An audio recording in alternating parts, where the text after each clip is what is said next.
Bonjour Amandine, Bonjour. peux-tu nous dire qui tu es? Oui, alors je m'appelle Amandine Mansoni, j'ai 35 ans, je suis mariée et mère de 2 enfants. Comment est née l'idée Abigail Project? Alors le projet d'Abigail Project, il est né il y a déjà 1 an. J'intervenais lors d'un rassemblement de femmes chrétiennes au sujet des violences conjugales et j'ai été vraiment étonnée de voir le nombre de sœurs qui étaient concernées, qui se sont mises à témoigner spontanément en disant que voilà, ce que je disais leur faisait écho à un passé ou alors à une situation qu'elles étaient en train de traverser. Quels seront les services proposés par l'association? Lorsque le projet est né dans mon cœur, je me suis vraiment rendu compte que le premier besoin de ces femmes était de pouvoir avoir à leur disposition une écoute bienveillante. Donc Abigail Project proposera une ligne d'écoute qui sera accessible pour ces femmes. Elles pourront appeler et pouvoir y trouver une écoute, mais également des temps de prière si elles le souhaitent. L'association proposera également des outils adaptés aux enfants, puisque dans les situations de violence conjugale, souvent on ne parle que de la femme, alors que les enfants sont aussi des victimes, des co-victimes de ces violences.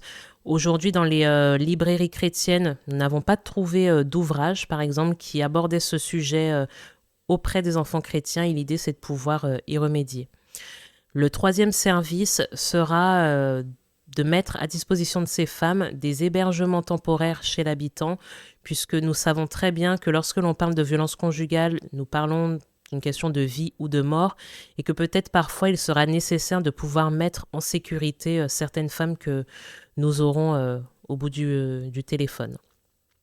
Dernier service qui est aussi très important, c'est que lorsque ces femmes se sont mises à témoigner lors de cet atelier que j'animais, elles me disaient toutes qu'elles n'avaient pas trouvé le soutien et l'aide adéquate au sein de l'Église. Non pas par manque de volonté, mais beaucoup par manque de formation. Nous proposerons donc des sensibilisations et des formations à destination des assemblées, à destination des pasteurs, des anciens, des prêtres, des responsables d'école du dimanche ou du catéchisme, toute personne qui pourra être amenée à recueillir la parole d'une femme ou d'un enfant au sujet des violences conjugales. Nous savons aussi aujourd'hui que pour communiquer, pour transmettre l'information et surtout pour toucher le public cible, il ne faut pas passer à côté des réseaux sociaux. Donc nous sommes déjà présents sur Instagram. Nous avons vraiment cette volonté de pouvoir communiquer de manière très large et cela se fera également via le lancement d'un podcast. Peux-tu nous présenter le contenu du podcast? Oui, bien sûr. Donc le podcast s'appelle Chrétienne sans tabou. Le podcast où l'on parle à cœur ouvert, c'est un podcast qui donnera la parole à ces femmes. Souvent, on leur a dit ne parle pas, n'ébruite pas ce que tu vis. C'est trop compliqué. Garde ça dans le secret. Avec Chrétienne sans tabou, on va leur dire ma sœur, viens et parle. Viens, c'est ma sœur parce qu'on a envie de savoir ce que tu as vécu, on a envie de comprendre quelle est ta situation pour savoir comment t'aider, comment te soutenir, comment prier avec toi, comment être efficace dans l'aide qui sera apportée. Dans ce podcast, nous ne parlerons pas que des violences conjugales, mais nous traiterons tout sujet qui concerne les femmes et qui sont tabous dans l'Église notamment. Donc nous parlerons de deuil, nous parlerons de maladie, nous parlerons de violences sexuelles, nous parlerons d'infidélité. Le but, c'est vraiment de se dire qu'il n'y a aucun sujet dont on devrait avoir honte de parler au sein de l'Église.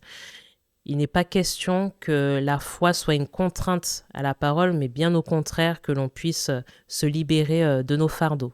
Si tu te sens concerné par les sujets qui seront traités dans ce podcast, si tu penses que ton témoignage peut être une source d'édification pour d'autres femmes chrétiennes, une source d'édification pour des responsables d'église, n'hésite pas à nous contacter à l'adresse suivante contact@abigail-du6project.org.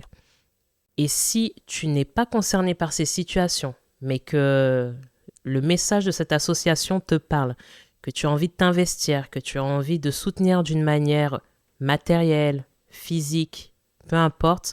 N'hésite pas aussi à nous contacter à cette adresse. Je répète, contact@abigaël-du6project.org. Ne ratez pas le lancement du premier épisode de Chrétienne sans tabou qui aura lieu le samedi 8 mars. Comme vous le savez, le 8 mars est la journée internationale du droit des femmes.